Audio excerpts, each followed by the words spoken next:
Halo, selamat datang kembali di channel United Identity, channel untuk para fans Manchester United yang selalu berpikir logis serta sistematis. Sampai keselibet ngomongnya. Oke, sebelumnya United Identity mengucapkan dulu selamat pertama kepada Persib Bandung yang menjuarai Liga Indonesia, ya. Selamat. Persib Bandung adalah salah satu klub tertua ya di Indonesia. Nah, akhirnya setelah sekian lama ya, 11 tahun ya, 10 tahun bisa menjuarai Liga Indonesia.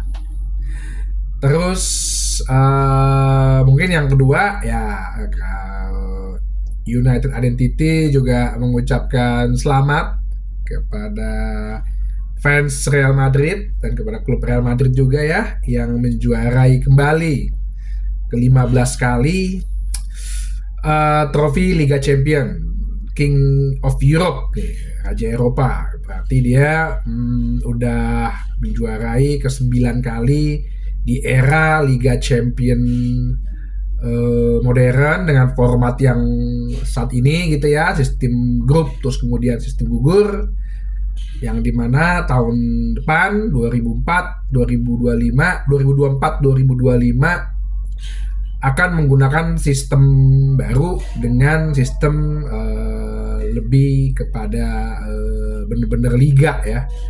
Jadi satu kompetisi penuh ibaratnya gitu.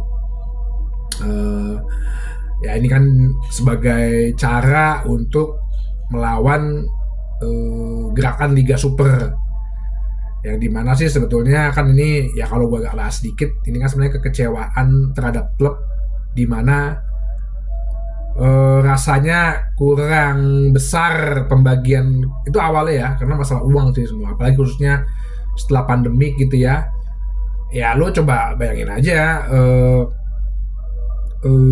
si kayak Manchester City lah gitu, juara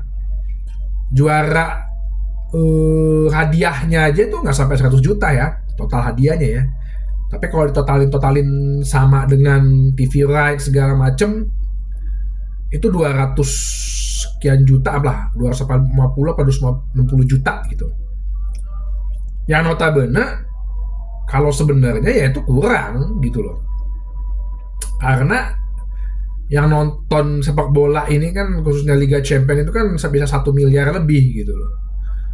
Contoh nih ya, berkaca aja ya, gue kan juga suka nonton football Amerika ya, San Francisco 49ers gitu, idola gue. Itu dulu sepanjang sejarah Super Bowl tahun 2019 waktu si New Orleans Patriot ya melawan nih gue pastiin dulu nih, benar ya, Super Bowl, karena gue inget banget Super Bowl 2019 ya, New Orleans Patriot sama 2018 New Orleans Patriot lawan Philadelphia Eagles. Itu finalnya aja ditonton 200 jutaan, penonton terbanyak dalam sejarah, 250 juta. Nah, hadiahnya buat pemenang itu sekitar 200 jutaan dolar, hampir 500 juta dolar hadiahnya. Lu boleh googling ya, searching aja. Padahal penontonnya banyak kan sepak bola yang ketua kompetisi Eropa. Nah sekarang apa gue bilang gini waktu itu, Manchester Derby aja, Manchester City lawan Manchester United, itu yang nonton 1,3 miliar penduduk, viewers ya. Kalau dari di capture gitu, untuk disurvey gitu. Jadi sebenarnya ya hadiahnya ini ya kurang gitu. Itu makanya berbagai klub, apalagi khususnya kayak Real Madrid atau Barcelona dan beberapa klub sempat menggulirkan Liga Champion. Nah, sebenarnya apa sih yang mau gue bahas? Yang gue bahas tuh sebenarnya mengenai Manchester United sendiri sebenarnya bisa berkaca gitu terhadap apa yang dilakukan Real Madrid, khususnya sebenarnya 5-10 tahun belakangan ini ya. Karena gue juga ngamatin juga, dan gue pernah membahas juga, nanti gue kasih linknya mengenai waktu itu gue ngebahas mengenai pelatih Carlo Ancelotti, yang menurut gue ya salah satu nggak menjadi faktor utama gitu keberhasilan Madrid menjadi raja Eropa, tapi juga apa ya, faktor-faktor lain, khususnya ya pemilik apa presiden klub. Nah, jadi ini yang mau gue berkaca gitu loh. Gue kan pernah bilang bahwa Real Madrid di Eropa itu kan dulu dicemen-cemenin, dikacang-kacangin lah ibaratnya. Ya kalau di Liga ya lo nggak usah ngomong. Di La Liga kan saingan lo cuma Barcelona gitu kan. Lo akan juara ketika Barcelona jelek, Barcelona akan juara ketika Real Madrid lagi jelek. Itu aja intinya. Nah, sekarang Barcelona kan lagi membangun nih dengan Hansi Flick. Jadi dulu era mulai 70-an, 80-an sampai 90-an gitu, Real Madrid itu di ayam-ayamin lah di Eropa ini ibaratnya. Kenapa di ayam-ayamin? Satu, mereka ya mungkin bersama ya dengan apa yang terjadi di Manchester United. Mereka hanya berkaca pada lokalnya aja gitu loh. Menganggap bahwa kalau udah gue di Spanyol, udah nih, gue udah jagoan deh. Padahal di Eropa dibantai lah AC Milan 5-0, bisa dibantai lah sama Inter Milan. Final dia bahkan ya di final Piala Winner saja yang kasta ketiga dia bisa kalah sama Aberdeen yang dilatih oleh siapa? Sir Alex Ferguson. Wah, itu Real Madrid pelatihnya Alfredo Di Stefano tuh sama tuh, legend-legend ikutan gitu. Jorge Valdano dulu pemainnya jadi direktur olahraga kayak gitulah ya. Jadi pelatih terakhir yang bisa mengalahkan Real Madrid di final kejuaraan Eropa itu Sir Alex Ferguson. Kalau Diego Pablo Simone itu Super Cup. Super Cup itu bukan turnamen. Kalau dibilang salah satunya European Final, sejak kapan Super Cup itu dibilang final? Super Cup itu adalah pertandingan terjadwal UEFA ya. Jadi memang butuh harus orang yang spesial banget untuk bisa mengalahkan Madrid di final. Makanya Sir Alex Ferguson itu spesial ya. Jadi bagus, hebat. Oke. Jadi gue berkaca dari Real Madrid tahun 80-an 90-an ya itu 70-an ya Madrid tuh biasa aja di Eropa karena mereka selalu merasa puas dengan bahwa oke deh gue udah jago di Spanyol, yang penting gue bisa ngalahin Barca, yang penting gue bisa ngalahin Barcelona gitu loh. Nah inilah yang gue bilang faktor utama pentingnya itu adalah presiden klub yang namanya Florentino Perez. Dia itu kan nggak masuk 2000 dengan tagline-nya dia pengen pertama, oke gue kalahin lo Barcelona, gue ambil bintang sama kapten lo yaitu Luis Figo. Lo nonton di Netflix tuh ada namanya Figo. Dan dia orang yang mengerti bisnis serta mengerti sepak bola. Nah ini dulu nih pucuk pimpinannya dulu nih yang bener-bener jadi apa ya, pondasi gitu loh. Makanya kalau gue bilang berkaca sama Manchester United, kita oke deh udah punya owner yang istilahnya lokal pride gitu ya, orang lokal, ngerti sepak bolanya, ngerti bisnisnya karena dia udah punya bisnis olahraga kan tempat lain, yaitu Sir Jim Ratcliffe. Jadi kalau lo misalnya searching di Transfermarkt Sir Jim Ratcliffe itu posisinya adalah owner, kalau Glazer itu chairman, Alex Ferguson chairman, komisaris lah istilahnya. Nah ini dulu nih fondasi utama. Jadi Florentino Perez ini memang yang ngerti sepak bola gitu loh. Tapi apakah seiring perjalanan dia juga ya, waktu itu kan 98 doang terakhir setelah 32 tahun Madrid gak juara champion, 98 juara champion. Itu juga kalau gue bilang sih ya karena padahal Madrid lagi hancur-hancuran di Liga waktu itu, hancur kalah sama Barcelonanya Luis Van Gaal, dan lawannya Juventus waktu itu juga ya tim yang lagi di bawah lah. Italia juga lagi nggak begitu bagus era itu, cuma Inter Milan doang. Itu pun juga terlalu banyak bintang ya. Nah setelah dia beli Vigo, dia juga ada kesalahan dalam arti awal-awal dia juga nggak terlalu mulus gitu loh. Dia lebih mementingkan oke gue kumpulin Los Galacticos deh, Dia beli Vigo waktu udah umur 28, lagi top-topnya memang, lagi top performance-nya. Si siapa namanya? Habis itu dia beli Zidane udah 29 tahun, habis itu dia beli Ronaldo udah 27 apa 26 ya umurnya. Eh, Beli Beckham, David Beckham, udah lah. Eh, Pemain MU lah dulu satu banyak dibeliin tuh dulu tuh. Van Nistelrooy. Eh, Jadi sebenarnya itu sesaat doang gitu. Oke, dapat Champions 2022 waktu itu. Ngalahin Leverkusen, tim yang underdog. Tapi setelah itu bahkan mereka lama me- mengejar dan dapat juara liga sampai pecat berkali-kali pelatih, 7 pelatih kalau nggak salah. Ya hampir sama nih kejadian ini. Akhirnya si Florentino Perez ini makin belajar gitu loh bahwa sebenarnya lu udah jadi fondasi yang kuat, faktor-faktor fondasinya kerangkanya dulu nih dibagusin gitu loh. Gak harus lo membentuk pemain bintang, tapi lo semua kerangkanya harus dibagusin. Manajemen sepak bolanya, tim rekrutmen atau scoutingnya, baru kemudian lo akan ngomongin masalah pengelolaan uangnya gitu ya.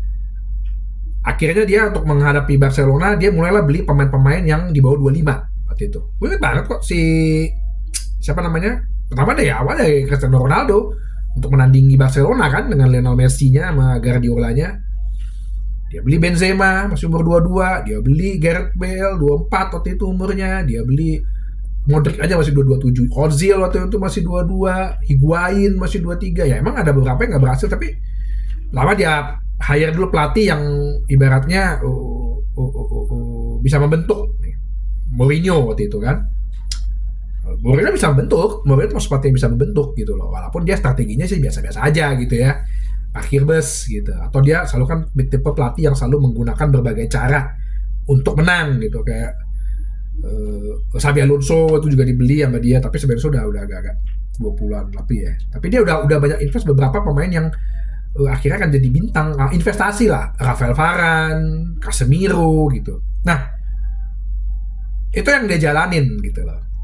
Sampai akhirnya ketika dia menemukan sistem yang tepat, udah bagus secara pondasi, baru dia mencari pelatih yang bisa menaikkan levelnya dia, yaitu di kancah Eropa. Dalam hal ini Ancelotti gitu. Ancelotti bisa akhirnya membawa lagi setelah 12 tahun dia juara champion. Terus dia karena gue rasa sih agak ribut sedikit gitu ya. Dan 2009 itu dia punya CEO namanya Carlos Sanchez. Jadi waktu itu kemarin gue agak sedikit explore juga tuh ketika Mourinho bilang bahwa Madrid itu tidak membawa suatu filosofi tertentu gitu, suatu pakem kita harus memainkan sepak bola dengan filosofi seperti ini gitu. Nggak, Madrid nggak begitu gitu loh. Kan udah pernah bilang juga di awal-awal, semua itu tergantung pemilik, presiden dan manajemennya kok. Klub-klub yang dengan notabene membawa filosofi gitu kayak Ajax itu hancur juga ketika manajemennya hancur. Si Barcelona lah sekarang contohnya saingannya Madrid. Jadi dia tidak perlu mengerti harus game plan kita begini, filosofinya seperti ini, enggak gitu loh. Bahkan si Mourinho bilang strukturnya di Madrid itu cuman Presiden Florentino Perez, CEO-nya Carlos Sanchez, dibantu oleh tim scouting, manajer, udah selesai. Manajernya gimana? Manajernya tipe ya Ancelotti.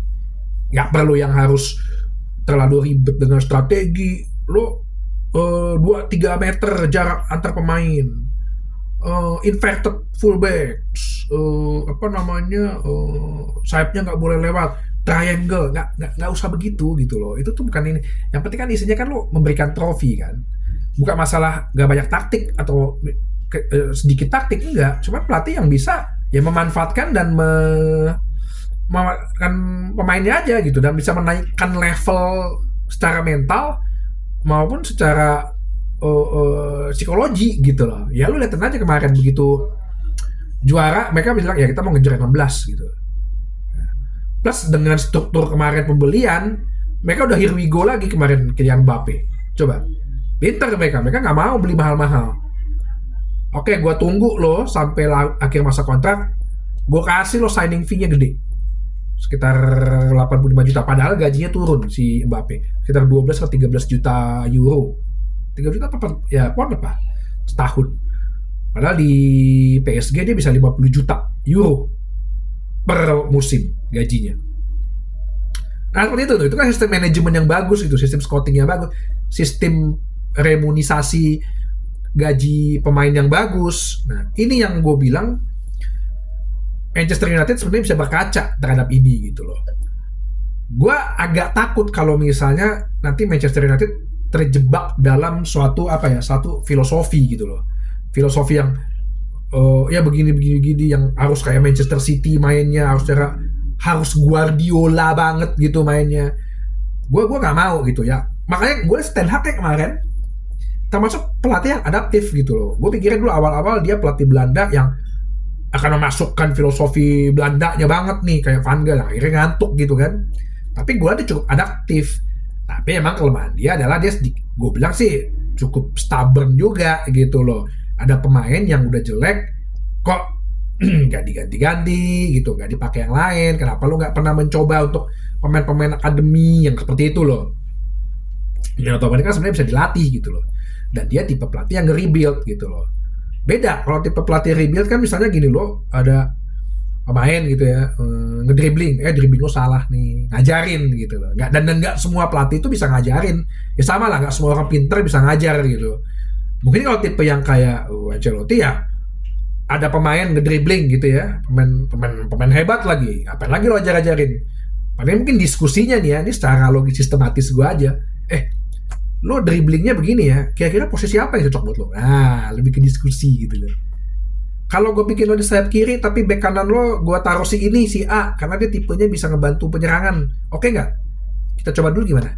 Nanti kalau nggak, 2-3 pertandingan, 2-3 latihan, kalau emang lo oke, kita terusin, kalau nggak, kayak gitu loh.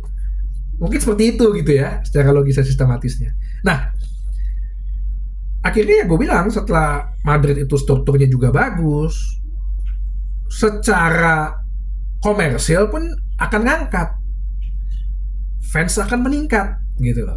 Manajer tuh udah nomor kesekiannya lah. Ketika lo punya uang, akhirnya lo bisa memperbagus tempat latihan. Madrid kan tempat latihannya bagus tuh katanya tuh, udah yang pakai teknologi tuh, yang kalau lo lihat di YouTube atau apa, tendangan bebas aja dia udah pakai yang teknologi, orangnya cuci sendirian gitu. Terus lo akhirnya bisa bangun stadion yang bagus, Santiago Bernabeu tuh bisa jadi konser Taylor Swift gitu kan. Nah setelah semuanya ini udah ada manajer pula yang level, yang bisa menaikkan level, pemain-pemain juga akhirnya kondusif, suasana ruang ganti pun jadi enak.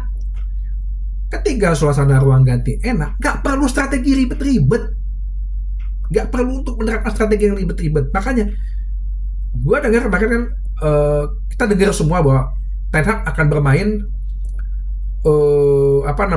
bukan reaction football, transition football yang bagus gitu. Transition football bagus kan bukan berarti lo parkir bus, dalam arti ketika lo bertahan kemudian bertransisi menyerang, apakah lawan lo itu yang low block dengan umpan lambung bisa lo rebut bolanya, second ballnya terus lo dengan transisi yang bagus, atau dengan pemain lawan-lawan yang possession football, bagaimana lo bisa mengambil posisi, merebut bola dan kemudian transisinya yang bagus, kan itu dia maunya. No problem. Memang sebenarnya MU lebih begitu sih dibandingin yang lain-lain gitu ya. Nah jadi makanya gue bilang ketika pemain udah happy, ya udah strategi bisa dijalankan. Output terakhirnya apa? Fans happy, udah. Kan kalau di nanti kan dibilang kan tugas bola itu sebenarnya cuma bikin fans happy kok, pulang fans happy, udah fansnya happy, datang ke Inggris happy gitu, seneng, yang nonton juga seneng gitu ya. Jadi itu aja sih yang gue bilang. Sekali lagi kemarin gue episode kemarin bilang sebagai penonton netral, gue bilang ya jangan pernah lo ngeremehin Real Madrid, kecuali kalau emang lo fansnya Borussia Dortmund, lo bela-bela matian Dortmund mah ya nggak apa-apa ya. Tapi kalau lo fans netral ya pastilah Madrid yang bisa memenangkan suatu kompetisi gitu ya. Sekali lagi selamat, semoga. Nah, kalau udah fans happy, lo kan nggak akan mungkin ngomong ini out, Ten Hag out, Maguire out, kan nggak ada gitu. Karena semua pemain udah happy, udah memberikan yang terbaik, memberikan untuk fansnya gitu loh. Jadi lo harus berpikir sistematis dan logisnya seperti itu. Itu makanya gue bilang kita bisa ambil pelajaran sih, dan semoga apa yang terjadi di Real Madrid ya kita bisa mungkin 2 3 4 tahun kemudian kita udah bisa naik level gitu. Udah gak mikirin lagi juara liga entar dikejar Liverpool segala macam. Enggak, mikirnya udah Eropa, udah level pada situ gitu. Ya. Jadi itu aja pembahasannya. Nanti sampai jumpa di bahasan berikutnya di channel United Identity, channel untuk para fans Manchester United yang selalu berpikir logis serta sistematis. Sampai jumpa.